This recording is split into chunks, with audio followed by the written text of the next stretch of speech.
This is how you rewire a girl's mind to chase you. If you pull certain psychological levers, you can get girls to react in such a way that they'll be attracted to you, they'll fall for you, or they'll even go home with you in a very short period of time. Originally, I thought the way to a girl's heart was by wearing your heart on your sleeve, being a nice guy, but this really quickly ended up with me getting crushed in the dating scene. And everything changed when I learned the 3 key elements to using female psychology to your advantage. Starting with the basis upon which everything else is built upon. When I just turned 20 years old, I went to Sweden for the first time as an adult. And before this, my entire life, I really hadn't had much success with girls. I tried that nice guy method that ended badly, and I had a really short relationship that left me heartbroken. So before going, I read 3 books on communication. I read How to Win Friends and Influence People, Captivate, and What Everybody is Saying. It basically just taught me everything I needed to know about psychology, about verbal and nonverbal communication, and I went out there and I applied these things by changing the way I acted. So now when I went up to girls, I really just focused on building an emotional connection, just talking about themselves, really getting to know them, just being friendly, smiling, holding really strong eye contact, being confident in the very subtle ways that you can apply through nonverbal communication, verbal, all the little things. I just basically learned and applied everything from those 3 books. And let me tell you, it was an absolute game changer because for the first time ever, I slept with 7 girls in 5 weeks, and this changed the entire course of my life. See, and what I learned here is that being highly empathetic and focusing on building an emotional connection is the basis upon which everything else will come from. You are not gonna be able to make a girl chase you if she sees you as some random guy.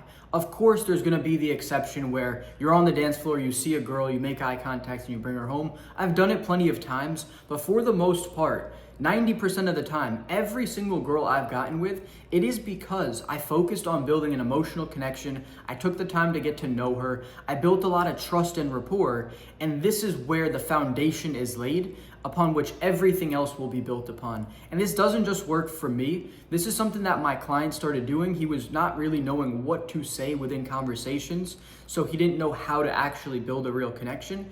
And then once I taught him just how simple it was and the things he can say and do and how to just talk about herself and make it a very normal conversation without seeming like an interview, all of a sudden everything changed. The cold approaches he was doing was getting such better results. He was actually getting girls to respond to him in a really positive way. He was lining up dates left and right.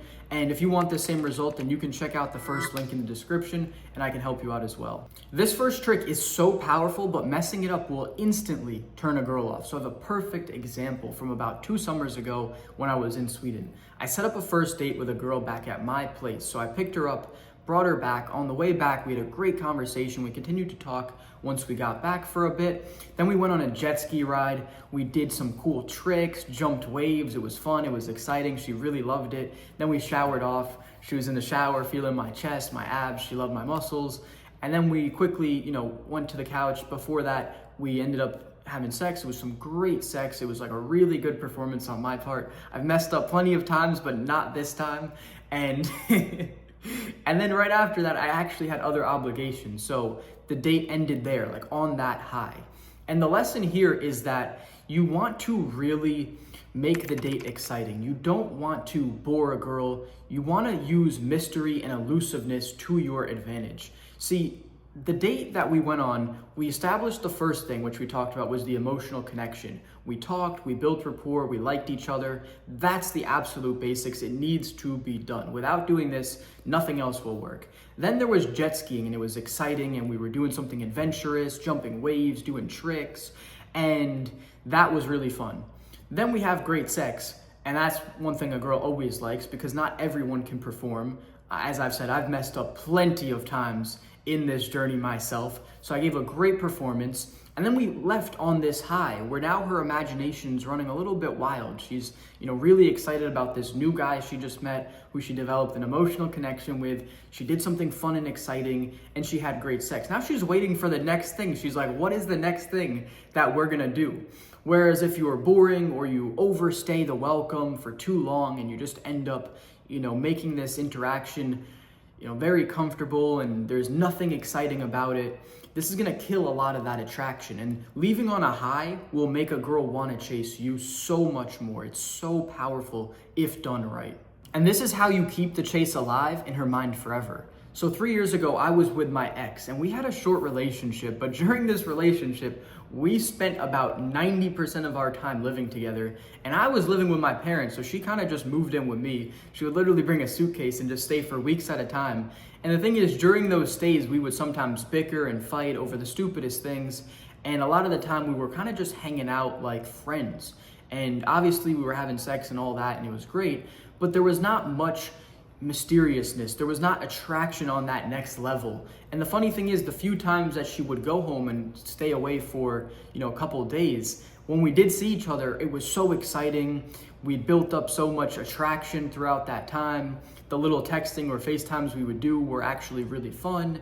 And it was just the presence and absence that allowed the relationship to flourish. See, too much presence is gonna breed comfortability. It's gonna kill all the excitement, all the mystery.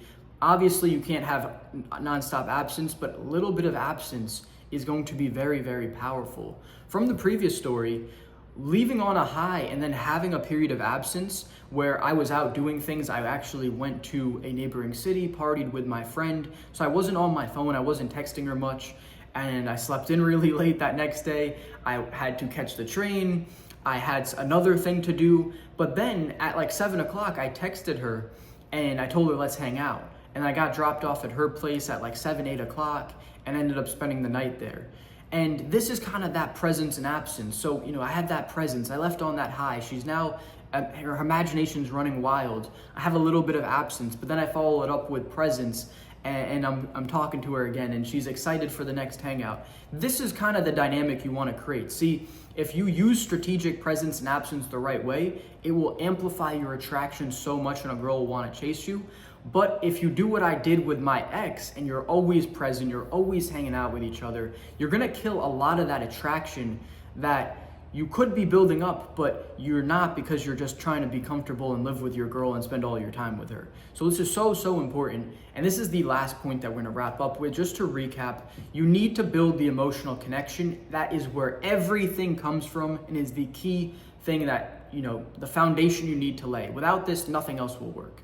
The next thing you want to do is create highs and lows, a little bit of an emotional roller coaster. Make her excited, make her want to have that next date, do fun things, right? And then the last thing is going to be use strategic presence and absence.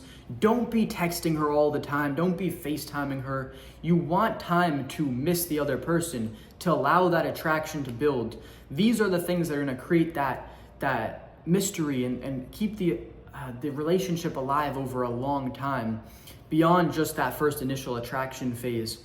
And this is so important that you use all these different key elements, because this is going to keep that relationship alive, allow you to build them quicker than ever.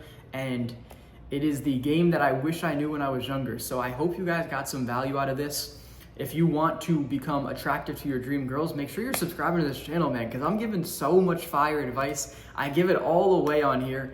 So hit that subscribe button, and if you want to take things to the next level and work with me as a coach, then go ahead and book a free 30-minute coaching call with me down below, where we're going to dive into your exact dating life and give you tangible steps, things that you can do in order to live out your dream situation with dating. So if that sounds of interest, go ahead and book that down below. I am only taking on 3 new clients this month, and once those slots fill up, the free coaching calls stop as well. So make sure to book that while you can. Have a great day, everyone. I'll see you guys in the next video.